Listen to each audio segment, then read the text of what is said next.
नमस्कार कृषि साथियों, एक बार फिर से Tejal agro hub YouTube channel पर आपका हार्दिक स्वागत। इसी के साथ अब नए वीडियो में मिले हैं आज काफी दिनों के बाद में। तो सबसे पहले अपन आज बात करेंगे पपीता के बारे में। यानी पपीता जो फल होता है, ये आमतौर पर अगर अपन बात करें तो इसका जो बॉटनिकल नेम है, इसकी जो फैमिली है, इसमें जो क्रोमोसोम होते हैं, तो इनसे रिलेटेड अपन बात करेंगे। तो सबसे पहले इसका जो बॉटनिकल नेम है वो होता है केरिका पपाया। अब अगर अपन इसके कुल की बात करें यानी फैमिली, तो इसका जो कुल है वो आपको केरिकेसी इस नाम से जाना जाता है, केरिकेसी। और अगर मैं गुणसूत्र की बात करूं तो गुणसूत्र 2n बराबर 18 होते हैं, अर्थात ये द्विगुणित है। अब देखो इसके उत्पत्ति स्थल की बात करें अपन, तो इसका जो उत्पत्ति स्थल है, उत्पत्ति स्थल इसको आप उष्ण अमेरिका या फिर मेक्सिको, पोस्टक में ध्यान रखें मेक्सिको के बारे में, यानी यहाँ आपको ऑप्शन में मेक्सिको मिल सकता है, तो ध्यान रखें उष्ण अमेरिका, पेरू, मेक्सिको ये तीनों एक ही नाम है। तो इसका ओरिजिन जो है वो है आपके मेक्सिको या उष्ण अमेरिका। अगर मैं बात करूं इसमें खाया जाने वाला भाग,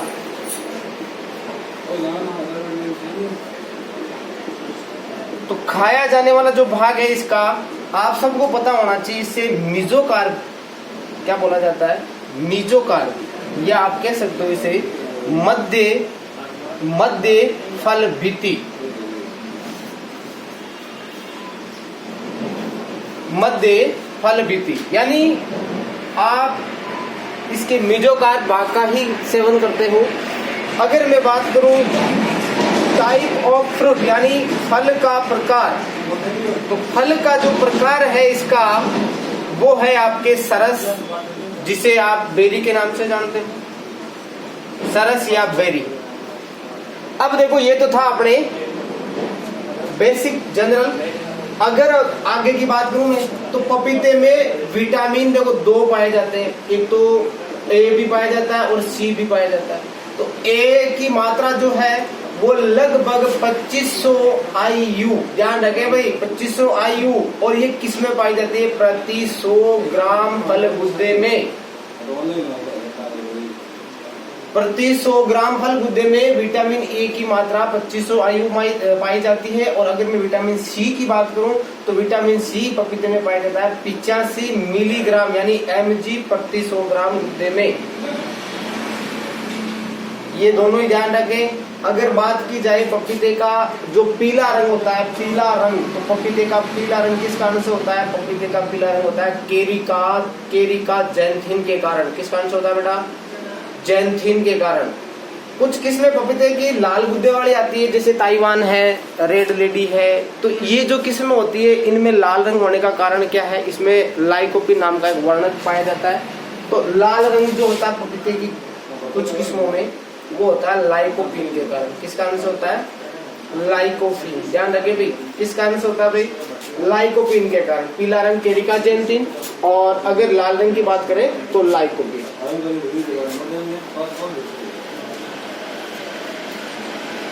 अब देखो आगे की बात करेंगे अपन, यानी इसमें गड्ढे का आकार है और इसके पौधों को कब लगाया जाता है, कितना ट्रांसप्लांट कितनी हाइट पर करते हैं। तो सबसे पहले देखो ध्यान रखें गड्ढे का आकार। भाई आप लोगों को पता है, आप पपीते का फल वृक्ष लगा रहे हो, इसका मतलब आपको गड्ढे का आकार तो बहुत ही जरूरी है। पपीता वैसे एक क्लाइमेटिक फल है, नॉन क्लाइमेटिक और क्लाइमेटिक में आप अंतर जानते होंगे। क्लाइमेटिक को क्या किया जाता है, तोड़ने के बाद में यानी तुड़ाई के बाद में पकाया जा सकता है कृत्रिम रूप से, और कुछ ऐसे होते हैं जिनको तोड़ने के बाद में कृत्रिम रूप से नहीं पकाया जाता, उन्हें आप नॉन क्लाइमेटिक कहते हो। जैसे उदाहरण के तौर पर क्लाइमेटिक में अगर बात करूं, जैसे आम है, केलिया है, पपीता है, खजूर है, अमरूद है, ये सभी तो क्लाइमेटिक में आते हैं, ठीक है। और जैसे नींबू है, संतरा है, मौसमी है, किन्नो है, माल्टा है, ये सभी किसमें आते हैं, नॉन क्लाइमेटिक में आते हैं, ठीक है। तो गड्ढे का आकार, तो हमने एक बात पढ़ी थी, पपीता वैसे पूरे पुरुष के रूप में अच्छी रूप से उगाया जा सकता है, तो अगर अपन बात करें तो ये मध्यम भी नहीं है, ये छोटा फल वृक्ष है, तो इसमें 45 इंटू 45 सेंटीमीटर का क्या करना है आपको, गड्ढा खोदना है भाई। ध्यान रखें 45 इंटू 45 सेंटीमीटर दे जाएगा याद आप लोगों को। अब मैं अगर बात करूं पौध कब लगाया जाता है, यानी दूरी, प्लांट टू प्लांट की डिस्टेंस, यानी पौधे से पौधे की दूरी जो रखी जाती है वो इसमें कितनी रखी जाती है, ध्यान रखें भाई।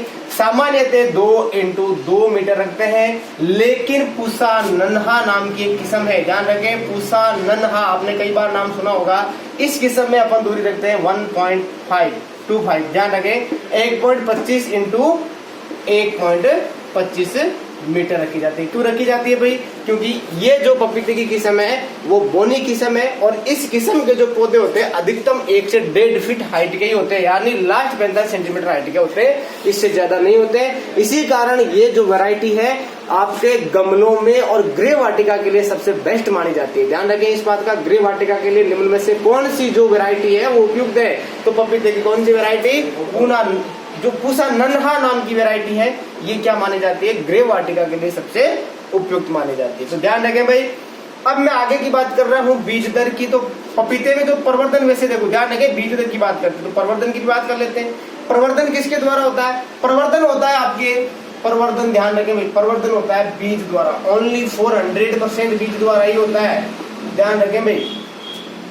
बीज दर इसमें रखी जाती है 250 से 300 ग्राम रखी जाती है, ध्यान रखें प्रति हेक्टर है ये ग्राम, और ये किस्में है, ये है आपके डायोसियस किस्मों में, अर्थात एक लिंगाश्रयी। पपीते में देखो एक लिंगाश्रयी और गायनोडाइसिस यानी द्विलिंगाश्रयी नाम की क्या होती है, 2 प्रकार की किस्में पाई जाती है, ध्यान रखें। इसमें जो नर होते हैं कुछ, जैसे डायोसिस का मतलब एक लिंगाश्रयी होता है, जिन पौधों पर केवल क्या होता है एक ही प्रकार के पुष्प आते हैं, या तो नर पुष्प आएंगे या फिर मादा पुष्प आएंगे, तो वो क्या कहलाएंगे, एक लिंगाश्रयी कहलाएंगे। तो उसके लिए बीज दर ज्यादा रखनी पड़ेगी, क्योंकि एक गड्ढे में अपने को 2 पौधे लगाने पड़ेंगे। लेकिन आजकल गायनोडायोसिस नाम की उभयलिंगी बोलते हैं जिसे अपन, तो उभयलिंगी पौधों की किस्में आ चुकी है, जिस वजह से अपन इसकी, यानी आपसे पूछ लिया जाए उभयलिंगी किस्मों हेतु पपीते की बीज दर, तो उभयलिंगी के लिए बीज दर अपन रखते हैं आदि, यानी 150 ग्राम प्रति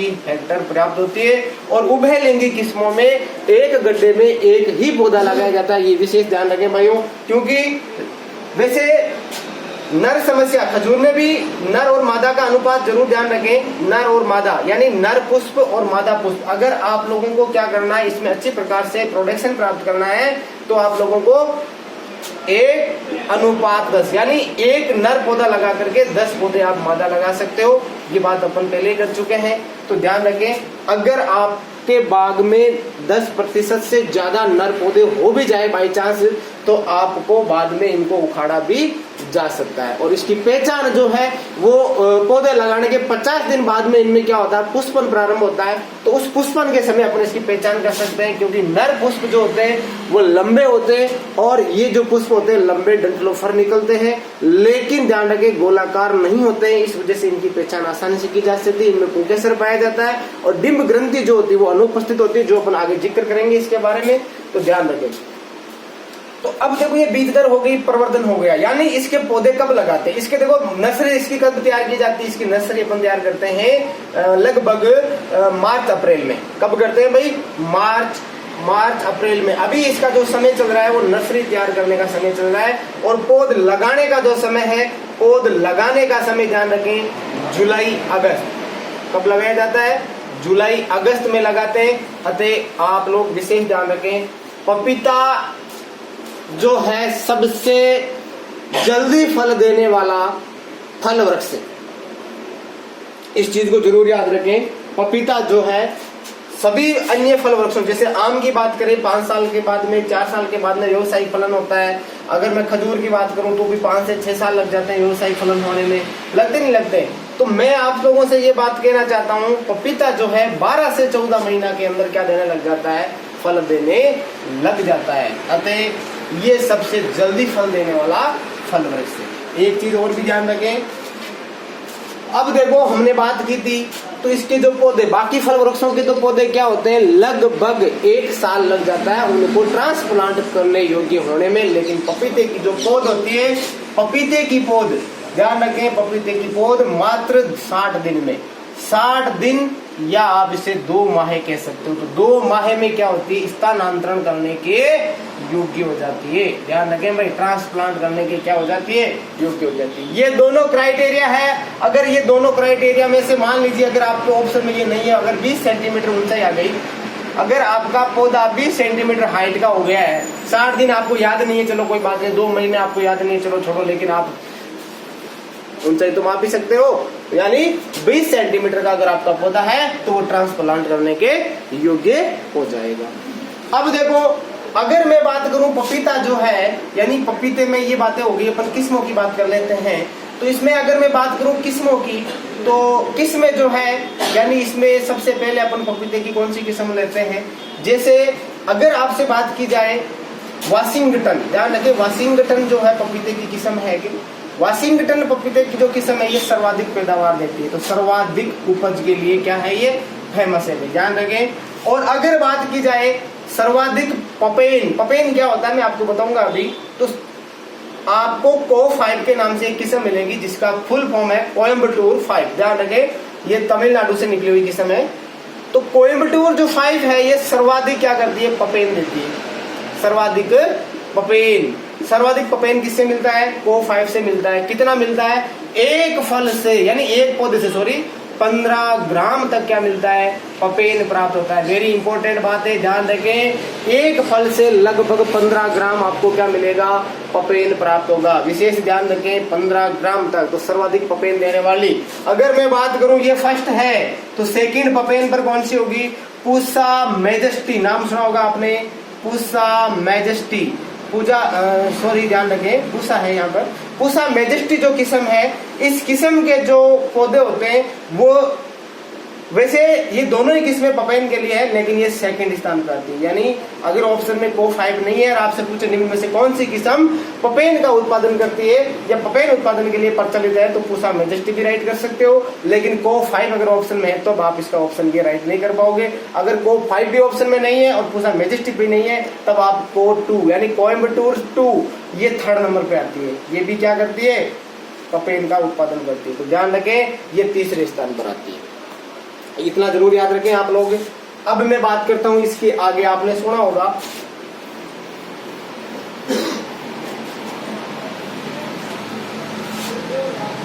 अभी हमने बात की थी पुसा नन्हा की बात की थी, किसकी बात की थी, पुसा नन्हा। ये क्या है भाई, ये बोनी किस्म है, ध्यान रखें। लेकिन बोनी तो है, बोनी में भी कैसी है, सर्वाधिक बोनी है, ध्यान रखें, सर्वाधिक बोनी, यानी सबसे छोटे पौधे, सबसे छोटे पौधे इसी के होते हैं। और किसके लिए उपयुक्त है, इसी कारण गृह वाटिका के लिए, गृह वाटिका के लिए क्या मानी जाती है, उपयुक्त मानी जाती है। आपसे गमला भी नाम दे सकता है, तो गमलों के लिए भी ये क्या मानी जाती है, उपयुक्त मानी जाती है। अगर पूसा नन्हा ऑप्शन में नहीं है, तब आपको पूसा डवार्फ को राइट करना है, क्योंकि पूसा डवार्फ नाम की जो किस्म है वो भी क्या होती है, बोनी किस्म है। लेकिन ध्यान रखें इस बात का, अगर ऑप्शन में पूसा नन्हा आ रखा है तब आप इसको राइट नहीं कर पाओगे, क्योंकि पूसा नन्हा सबसे बोनी है। लेकिन बोनी किस्मों में पूसा डवार्फ का भी क्या आता है, नाम आता है। तो अतः विशेष ध्यान रखें, पूसा डवार्फ भी कई कई ऑप्शन में आ रखी है, तो ध्यान रखें पूसा डवार्फ जो है वो भी बोनी किस्म है।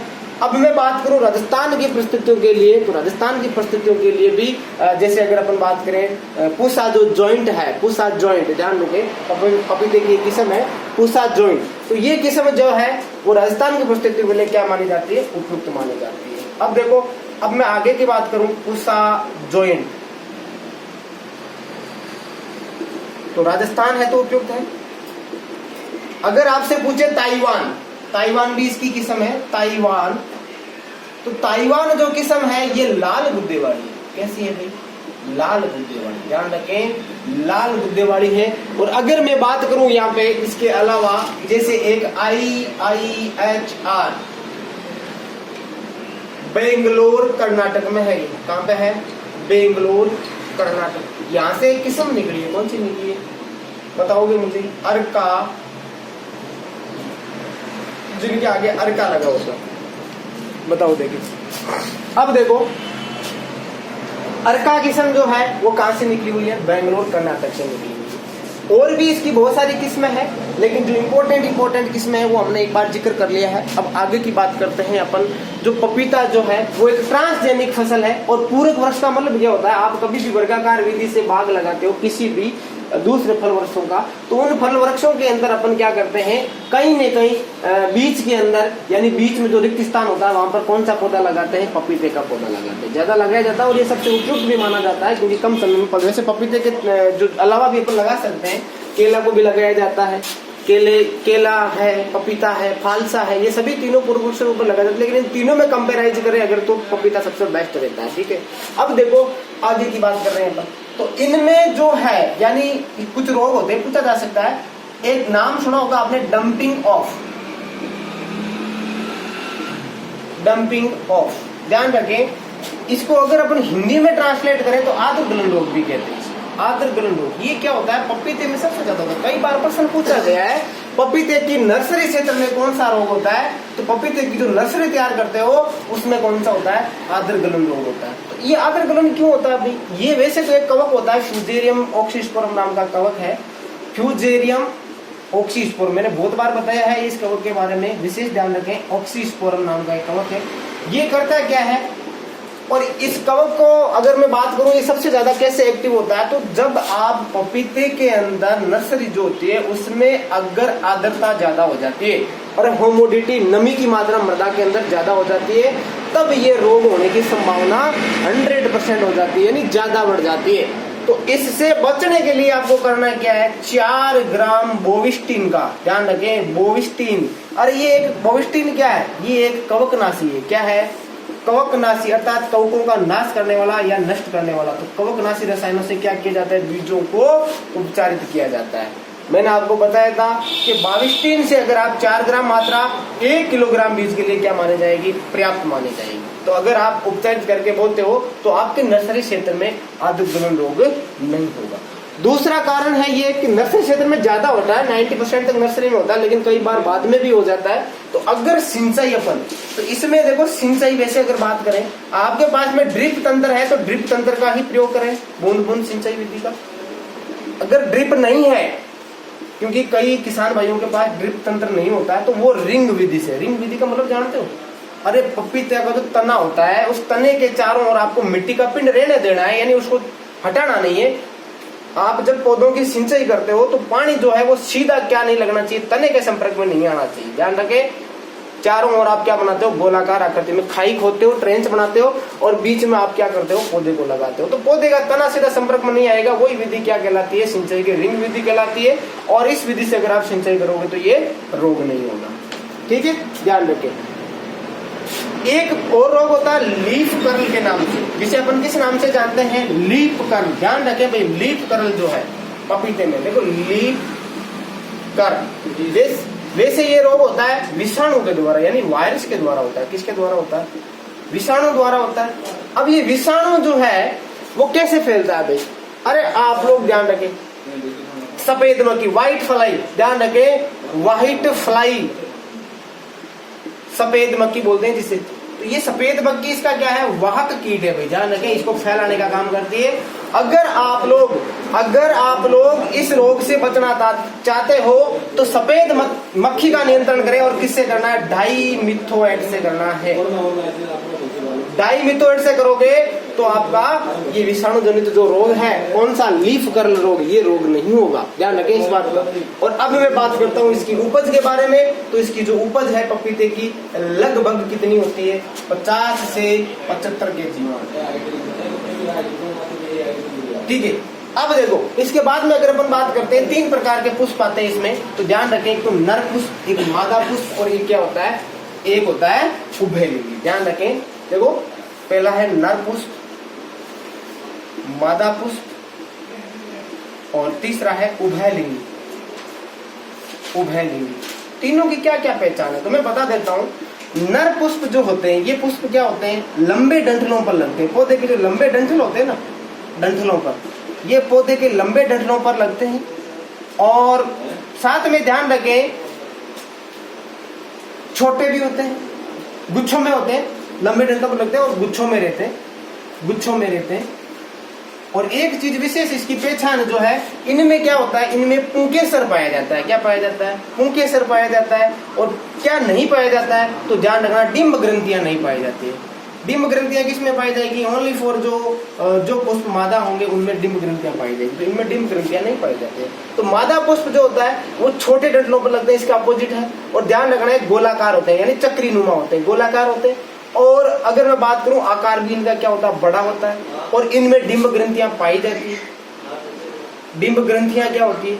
पाई जाती है। लेकिन उभयलिंगी पुष्प होते हैं, इनकी पहचान क्या है? इनकी पहचान है, ये लंबे भी नहीं लगते, ज्यादा छोटे भी नहीं होते, बीच के होते हैं। और इनमें डिंब ग्रंथियां भी होती है, और क्या होता है? पुंकेसर भी पाई जाती है, यानी दोनों पाए जाते हैं। तो इस प्रकार से अपन क्या कर सकते हैं? पपीते में लिंग भेद यानी लिंग का परीक्षण कर सकते हैं। कौन सा नर पुष्प है, कौन सा मादा पुष्प है, और कौन सा गाइनोडायोसियस पुष्प है। ठीक है, तो ध्यान रखें, इस चीज का विशेष ध्यान रखें। अब देखो, पपेन क्या होता है? पपेन अपन प्राप्त करते हैं, तो पपीते के कच्चे फलों से जो चीरा लगा करके लेटेक्स प्राप्त किया जाता है, उसे ही अपन क्या बोलते हैं? पपेन कहते हैं। और ये जो पपेन होता है, ये औषधीय रूप से बहुत ही क्या होता है? इंपॉर्टेंट होता है। क्योंकि अगर मैं बात करूं एक फल से पपेन कितना प्राप्त होता है, तो एक फल से तो ये 2 ग्राम होता है। और एक पौधे से ये कितना प्राप्त होता है? एक पौधे से ये 200 ग्राम प्राप्त होता है। कितने ग्राम प्राप्त होता है भाई? 200 ग्राम तक प्राप्त होता है। और ये सुखाने पर पाउडर बन जाता है। और इसका उपयोग किस किस में करते हैं? इसका उपयोग देखो, च्युइंगम बनाने में करते हैं। च्युइंगम, ध्यान रखें, च्युइंगम बनाने में भी किया जाता है। ठीक है, और भी इसके बहुत सारे दवा निर्माण में भी इसका उपयोग किया जाता है। दवा निर्माण, पेट से संबंधित दवाएं, अल्कोहल भी बनता है इनसे। तो ये अल्कोहल, ये। और एक चीज आपसे पूछेगा, पपेन कब प्राप्त करना चाहिए? तो पपेन प्रातः, ध्यान रखें, 6 से 9 बजे के मध्य प्राप्त कर लेना चाहिए। क्योंकि बाद में अगर आप प्राप्त करोगे तो वो उच्च और क्वालिटी है, इसकी जो गुणवत्ता है वो क्या हो जाएगी? डाउन हो जाएगी। ठीक है, इसी के साथ विशेष ध्यान रखे हैं कि ये तो था अपना पपीता।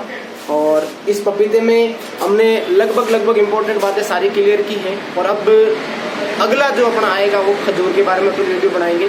तो इसी के साथ में भैया बार कहने की जरूरत नहीं है, लाइक, सब्सक्राइब।